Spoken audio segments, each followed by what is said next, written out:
Murphy the fake. McCollum, clean look. Got it. C.J. McCollum, his second three-pointer. Steve Kerr calls timeout. And smattering of boos as the deficit for the Warriors is 20. This is the second straight game that you guys were booed here. How does that make you feel when you hear that? We're obviously struggling. There's nothing to really cheer about. When you got the greatest shooter on the planet scratching his head and having trouble finding words about why they suck, then you must likely know that you're in deep, deep trouble. It's no secret that the Golden State Warriors are playing worse than the Santa Cruz Warriors this season. I mean, in just a span of 1 week, the former champs blew an 18-point lead in the fourth and got killed by a Jokic buzzer in the end. Then, they got ripped apart by a below 500 Toronto Raptors team in a game where they saw themselves down 27 at halftime. And the night after that, the Warriors got blown out by 36 points at the hands of the Pelicans. And to make it even more humiliating, all of those games happened in front of their home fans, and the only games that they won during that stretch was against the bottom feeder teams Chicago and Detroit. If I'm Joe Lacob, I'm gonna be really, really concerned right now. Cause from a business perspective, my investment is not profiting at all, or in a basketball sense, is not winning games as it's expected to be. I mean, the Warriors have the most expensive payroll in the NBA right now, with an estimated $186.3 million luxury tax bill this season. And if I'm just getting a 12 seed in the West out of that, then that's not going to cut out for me as an owner. Anyway, with this being said, whether it's on the business side or in the world of basketball, whenever things don't work as planned, we all know that sooner or later, changes had to be made. And with a few weeks away from the trade deadline, it seems that's where things are heading for the boys in the Bay Area. Now, the big question is, who are they going to move? And more importantly, who are they going to get in return? Well, the player, or players, that they're going to get is still up for discussion. But I think I already have an idea on who's the first player that they're going to put on the trading block. I mean, as much as I love Andrew Wiggins, he's pretty much a goner as each day passes by. The dude was a complete stud and played a significant role in their championship run 2 seasons ago. And he was so good that he even earned the nickname Two-Way Wiggs with the way he dominated on both ends of the floor. But sadly, this is a thing of the past already, because it appears that he never recovered from the personal problems or whatever issues he went through last season. Look at this. He already got past Malik Beasley here, and he just needs to make the simple layup. However, he botches it. So does the follow-up. And there are a lot of times where he's just not there mentally, like in these plays. That to me looks like a tradable piece. And so for the sake of conversation, let's try to build a trade package surrounding Wiggs and see what the Dubs can get in return.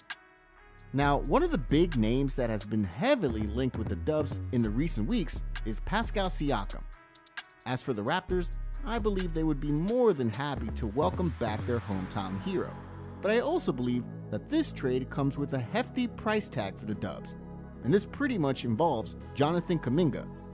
Should the Dubs push for this, the Warriors have to put Wiggins along with Moody and JK in the package to get Siakam. Recent news came out that there's also no market for Wiggins so far, which is why the Raptors wouldn't take any less than those 3 players with Siakam's caliber. Anyway, on the flip side, there's no doubt that Siakam would be a great addition to the Dubs. His length and size fit the bill of what the Dubs usually look for in a piece that can be integrated in their system. The Warriors also badly need a second scorer right now, with Klay and Wiggins playing like they're washed already. And Siakam could definitely fill this void, as he's averaging almost 25 points per game over the last 10 games. And although he's not a super elite defender like Draymond, he's a decent defensive player that can guard from 1 through 5. Plus, he's a 2-time All-Star and a former NBA champ. So the Dubs are not getting short here in terms of championship experience and overall quality as a player. But as I mentioned earlier, The Dubs have to take a bullet on this one by trading away JK, who over the last few weeks had publicly announced that he has lost all faith in Steve Kerr after he got benched during the Denver game. I mean, this trade could have been much easier if the Warriors and JK's camp agree with one another.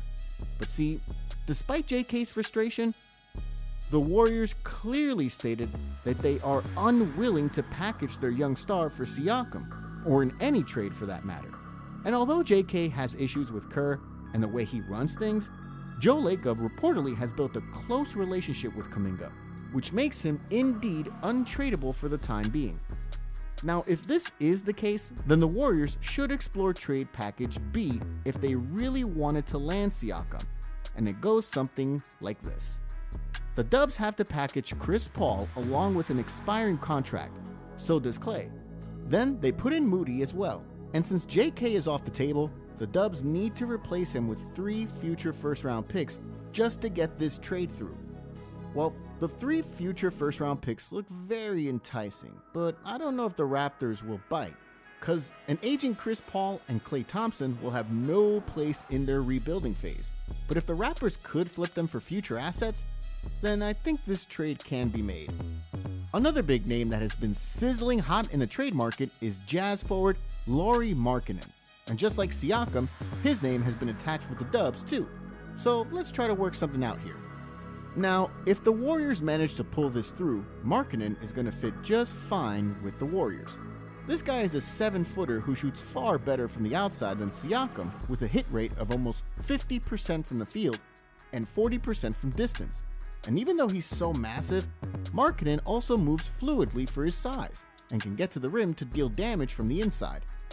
If you think that the pick and pop combination of CP3 and Saric looks lethal, that can be easily upstaged by the 2-man game between Steph and Markkanen, should this trade push through.